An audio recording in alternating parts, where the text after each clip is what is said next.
반갑습니다. 오늘은 제가 보조지표인 OBV랑 볼린저 밴드에 대해서 제가 쓰는 방법을 안내해 드리려고 합니다. 저는 다른 보조지표는 잘 안 보고요. 일목균형표, 그리고 이동평균선, 그리고 OBV, 그리고 볼린저 밴드 위주로 많이 보고 있습니다. 요거는 KC 차트인데 요거는 제가 이때 제가 좋아하는 패턴이죠. 하락, 상승, 횡보. 이때 매집을 했다가 요때 팔았어요. 팔았는데 나중에 엄청 더 가더라고요. 한 80%? 1000원대 밑에서 850원에서 한 80, 90% 정도 먹은 것 같은데 적게 먹고 나왔죠. 결론적으로는. 왜 이때 매집을 했고 어떤 지표를 보고 매집을 했는지 그거를 좀 설명을 드리자면, 그때 하락, 상승, 그리고 깊은 조정 없이 횡보를 그리고 있었는데요. 이때 보조지표 중에 OBV를 보면 OBV는 상승을 하죠. 상승을 꾸준히 유지를 하고 쭉 상승을 합니다. OBV는 뭐냐면 주가가 상승한 날은 그 전날 OBV 플러스 상승한 날의 거래량을 합합니다. 이렇게 거래량이 쭉 실린 장대 양봉에서 주가가 만약에 전일 종가보다 상승 마감을 했다면 OBV는 이렇게 상승을 하죠. 그리고 만약에 하락을 했다면, 이때 하락을 많이 했는데 거래량이 별로 없기 때문에 OBV는 별로 안 떨어져요.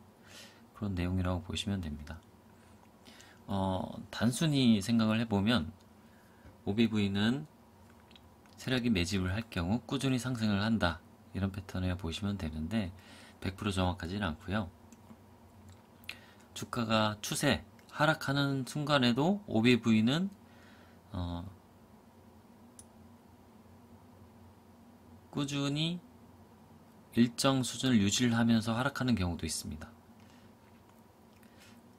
장기적으로 보자면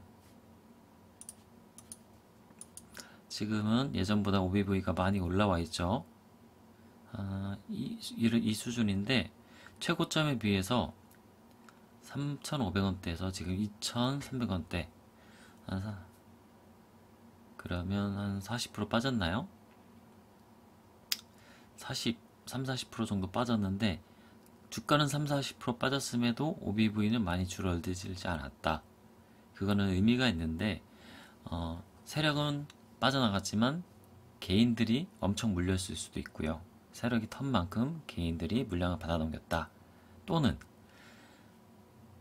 세력이 아직 나가지 않았다. 두 가지 해석이 가능합니다. 그래서 두 가지 중에 어느 게 확실할지 그거는 몰라요. 알 수가 없습니다. 그래서 OBV는 100% 믿진 말고요. 보조지표니까 참고만 해주시면 됩니다. 그래서 제가 일전에 말씀드렸던 하락, 반등, 조정, 횡보, 이 구간이죠. 그래서 상승을 하기 전에 이 횡보 구간에서 잡을 때 OBV 보조지표가 이 구간에서 그 이전보다 상승을 하고 있는지, 거래량이 나오면서 매집 흔적이 있는지를 먼저 보시면 됩니다. 매집을 할 땐 이렇게 매집도 하고요. 거꾸로 장대 양봉을 띄우면서 매집도 하기도 합니다.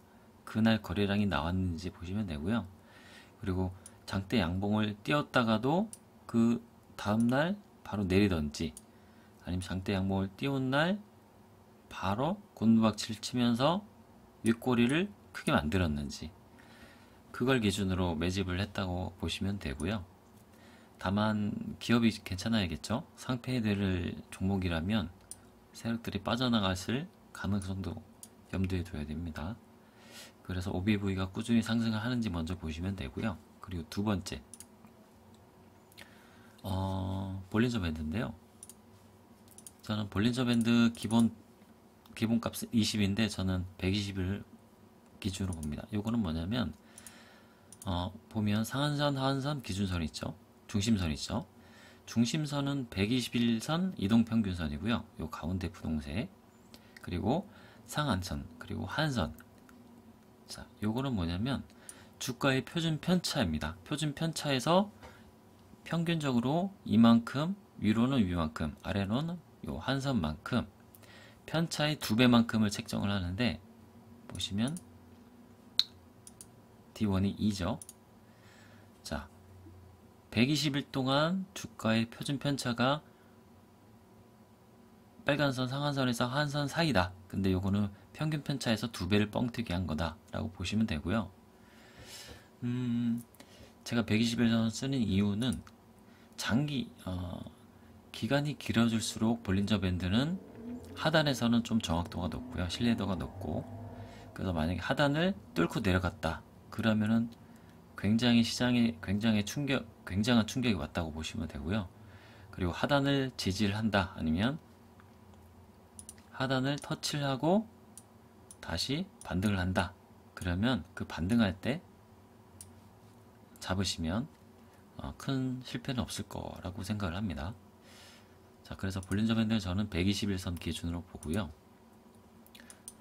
볼린저 밴드 아시다시피 주가의 편차 범위다 보니까 자, 이렇게 주가가 쭉 내려가면 편차가 넓어지죠.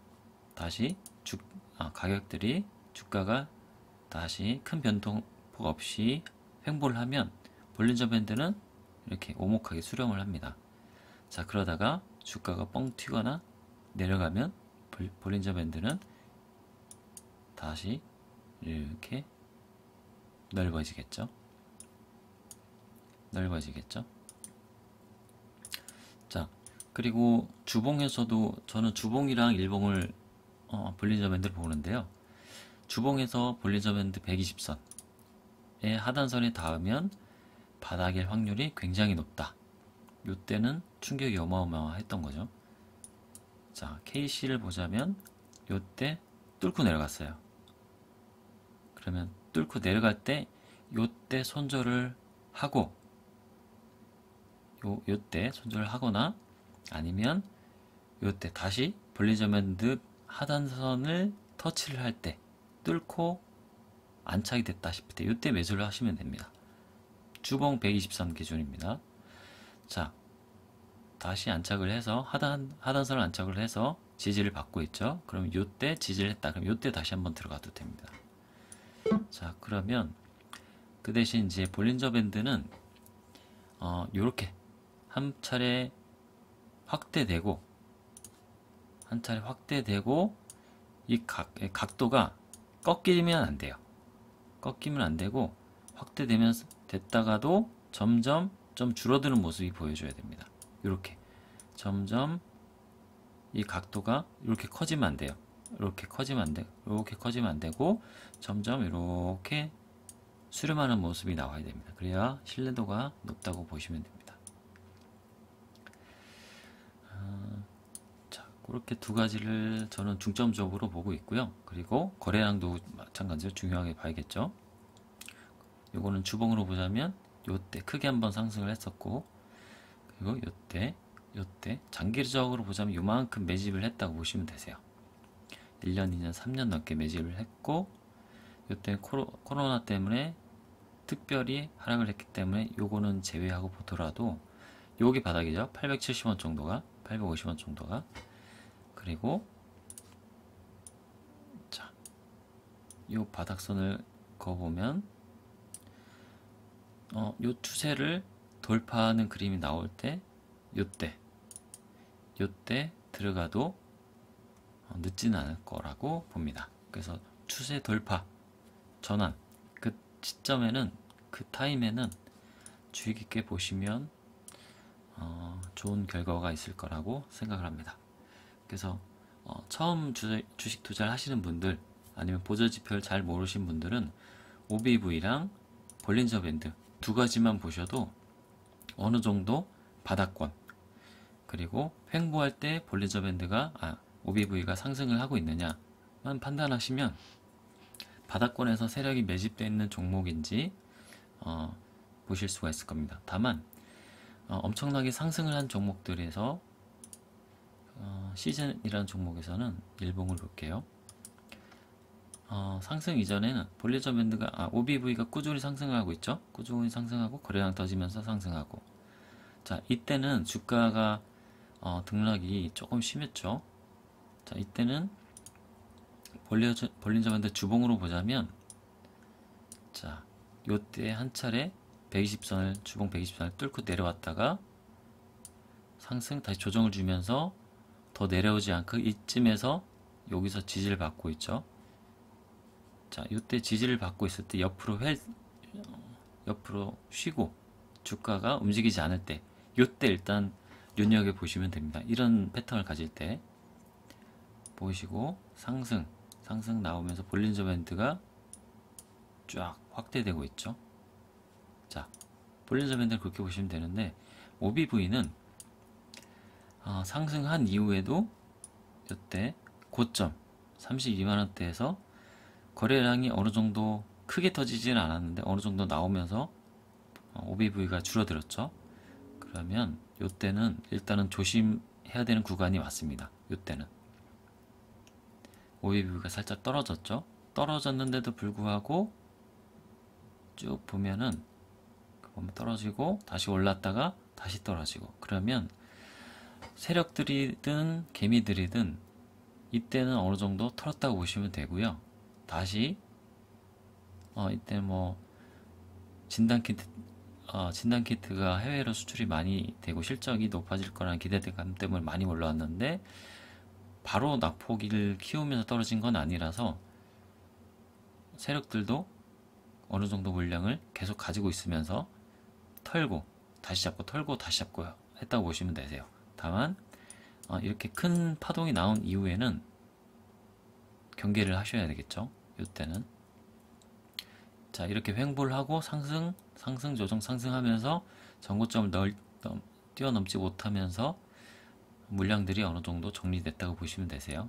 그리고 그 이후에 하락을 하다가 최근에 다시 반등을 하고 있죠. 이렇게 거래량을 실으면서 반등을 하게 되면 긍정적인 신호입니다. 다만 이 종목 같은 경우는 바닥권에서 너무 많이 올라왔기 때문에 조심은 해야 되는 종목이죠. 그래서 OBV는 급등 이후에 조정을 하거나 하락을 할 때는 크게 꺾이지 않을 수도 있다. 급등 이전이랑 높이 차이가, OBV 수치 차이가 엄청나죠. 최고점에서도 많이 떨어졌지만 OBV는 크게 줄지 않았다. 긍정적으로 보자면 세력이 어느 정도 가지고 있다. 혹은 개미들이 엄청 물려있다 라고 보시면 됩니다. 그래서 이렇게 급등한 종목들은 되도록이면 이 상승 이후의 하락 추세에서는 안 보시는 것이 좋으실 것 같습니다. 이 정도로만 참고해 주시면 되고요. 종목을 찾으실 때 급등 이전에 횡보를 하거나 아니면 박스권을 그리고 있을 때 OBV가 거래량 중간중간 나타나면서 상승을 하고 있는지, 그리고 볼린저 밴드 하단 일봉 주봉 120선 기준에서 하단을 터치를 하고 지지를 하고 있는지, 그거 위주로 종목들을 찾으신다면 꽤 많은 종목들이 있을 겁니다. 그 중에서 기업 분석하고 기본 분석하고 하시면은 나름대로의 괜찮은 종목들이 추려지지 않을까 싶습니다. 그래서 OBV는 제가 보는 보조지표는 볼린저 밴드, OBV, 그리고 거래량, 그리고 이동평선, 그 정도만 보는데 주식을 처음 하신 분들은 이 정도만 보셔도 충분히 종목을 선택하는 데 있어서 도움이 되지 않을까 싶습니다. 자, 오늘은 일요일 저녁인데 여기까지만 하고요. 내일 또 장이 열리죠. 내일 제가 지켜보고 있는 수산중공업 어떻게 열릴지 기대가 되는데 많이 떨어질 수도 있고 횡보할 수도 있고 반등했다가 다시 떨어질 수도 있겠죠. 일단은 하락 국면이긴 한데요. 어느 정도까지 떨어지고 지지가 될지 궁금하긴 하네요. 많이 떨어진다면 4,000원 초중반대까지 보시는 분도 계시고 요 라인 기준으로. 적게 떨어지는 분들은, 적게 보시는 분들은 5,000원 중반대, 초중반대까지 떨어진다는 분도 계시고, 정답은 없죠. 세력이 움직이기 마음이죠. 자, 좋은 밤 되시고요. 내일 또 뵙도록 하겠습니다.